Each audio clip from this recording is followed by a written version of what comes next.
Travel करायला एक दिवस काय एक महिना कमी पडेल असा जिल्हा म्हणजे छत्रपती संभाजीनगर. इथला लोकल मित्र म्हणतो तू फक्त गाडीवर बस आणि चालू. अजिंठा, वेरूळ, देवगिरी किल्ला इतकं क्रेझी की ताजमहल नंतरचा बिबी का मकबरा पण इकडेच आहे. तू इकडे साक्षीला घेऊन यायचा.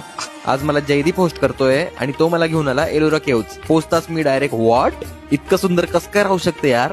हे आहे कैलासा टेम्पल जे तुम्ही 20च्या नोटवर बघितलं असेल. इथं आपल्या गावाकडच्या लोकांपासून फॉरेनर्स पर्यंत, कर्नाटक पासून दिल्ली पर्यंत सगळ्या टाईपचे लोक भेटतील. अजून पुढे गेलो तर तिकडे वॉटरफॉल पण होता. मला तरी जागा एखाद्या हॉलिवूडच्या ऍडव्हेंचरस मूवी सारखी वाटत होती. याच्या बॅक साइडला आहे ना मिस्टिरियस केव्स आहे. पण कुछ अच्छा करने जाता हूँ मेट्रो हो जाता है. ड्रोन काढला आणि पोलीस येऊन गेले. मग आम्ही पळून डायरेक्ट बीबी का मकबरा पोहोचलो. भाई आता ताजमहल आहे यार. माझ्यासाठी सगळंच खूप युनिक होतं. म्हणजे इथे महाराष्ट्र का बाकी स्टेट पासून वेगळं आहे ते बघायला भेटेल. आपल्याकडे सॅफ्रॉन झेंडे पण आहे आणि ग्रीन पण, भगवान महावीर पण आहे, जीजस पण आहे, डॉक्टर बाबासाहेब आंबेडकर पण आहे आणि मेन म्हणजे प्रत्येक गावाच्या चौकामध्ये छत्रपती शिवाजी महाराज आहेत. किती सुंदर आहे यार हे. मी महाराष्ट्रातले पूर्ण 36 जिल्हे फिरतोय आणि आता मराठवाड्यात आलोय.